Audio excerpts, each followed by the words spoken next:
Who is your target audience? Hi, I'm Brian Pombo. Welcome back to Brian J. Pombo Live. Today we're going to talk about your target audience.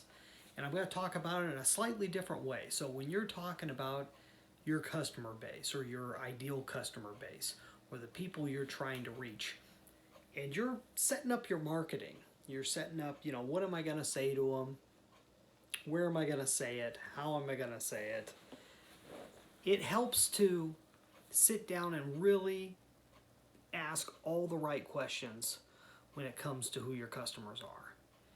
And how I like to think about it initially is I like to think about what is their mindset and who am I actually going after. And there's a million different ways to hit on this, but I want to show you a little spectrum that I came up with. And I probably didn't come up with it. I'm sure someone else did. But it kind of works like this, and it's a bit of a bell curve. Okay, if you could imagine this.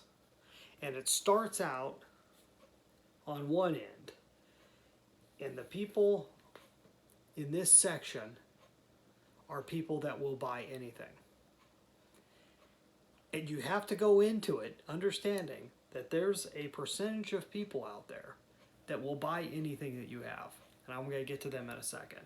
Then there's the people on the other end that will not buy anything. And it doesn't matter how good it is. It doesn't matter if it's a money producing machine.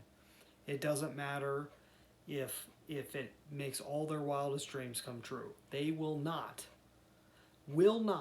separate from their money to buy what you have. Guaranteed. There's nothing you can do in this world to get them. And you have to know that these two groups exist. And you got to be careful about who you're focused on, because all in between is everybody else. So, and this is within any relevance you have. So I want you to think about this first group first. And this is, this is scammers focus on this group. This is an ideal group if you think about it from just a purely pragmatic sense. These are the people who will buy anything. So if you go wide enough, you know that you're eventually going to get some of these people. These are those horrible spam emails that you get from Nigeria saying, if you just do this, I will give you this. And you're like, who falls for this? There's a group of people here that will fall for it every time. And you got to think about who they are. I mean, honestly, think about this. That these are people who they may be of an age that they're forgetful, that they don't pay that close attention to the details, a little bit senile or what have you. I don't mean to use any terms that are derogatory, but these people would fall in that category. Also, people who are mentally disabled. I don't know what the politically correct term is for it, but you're going to have people in this area that will always exist, that will always have people will always have an ability to communicate to them. There'll always be a media that can get to them, especially something like email. It's so one-on-one, it's really tough to track down scammers and so forth if they're going out and finding these people. And if you cast your net wide enough, you're going to catch these people. Now the next level up will be people who are the most likely to separate from their money, but they're not necessarily absolutely gullible and will buy anything. This is the next level up, and all the way through to the people in the very middle who are a majority of people who, if you present a clear enough case, they might, and you get them on the right day, and everything else, they might just separate from their money for what you've got. If you got it priced right, everything's going to be just perfect to grab these people in the middle. But it's the people in the inner pieces that I think are probably ideal. They're people who are most likely to separate from their money, so kind of in this area right in here. Most likely to separate from their money, but also the ones over here, which are least likely to separate from their money. These are some of the most ideal groups. Now, what's the advantage of each? Well, these guys are most likely to separate from their money, but they're not necessarily, if you have a long-term relationship that you develop with your product, these may not be the best people to go after, because if they're more likely to separate from their money, they may not be the most likely to follow through with what it is that they bought, because they're most likely going to buy something else from someone else and do the same thing over and over again. If you have a one-time sale, this might be the place to focus on, is this mentality. But on this end of things, these people are tougher to get, but once you get them, they may be more loyal because they're not out looking for everything. They're not going to go after everything that's out there. These are all, but I'm not saying that either of these two areas are right for you. I'm not saying any of this is absolutely true, but I think in any market you'll find it is.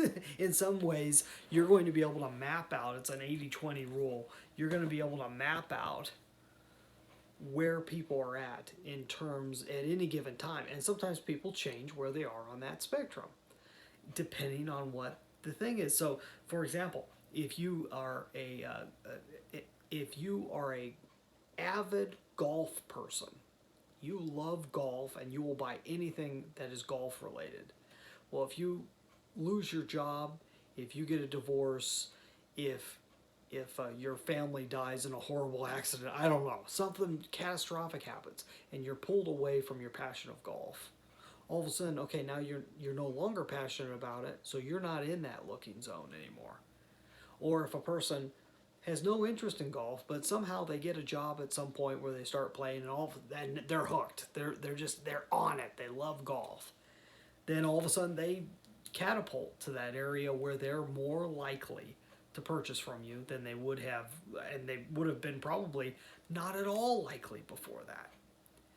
These are all things to keep in mind, and it helps put you, it's kind of an exercise to put you in the perspective of where your ideal customer is at.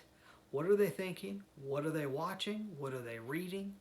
What are they paying attention to, and what are they not paying attention to? What matters most to them? If you can't get inside your customer's head, you're going to have a really tough time communicating with them and leading them to the path that leads to you and your products and services. Hopefully this makes a little bit of sense to you.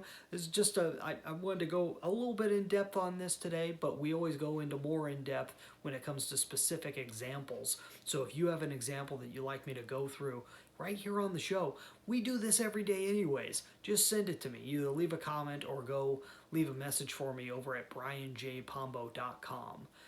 And you can find all the other videos at brianjpombo.com. And if you happen to be a business owner or executive in the self-reliance field, go to dreambizchat.com. I offer a free dream business transformation to people who qualify. dreambizchat.com. Go and check out what that's all about. The link is in the description. We'll be back here tomorrow. Come on back again. And in the meantime, get out there and let the magic happen.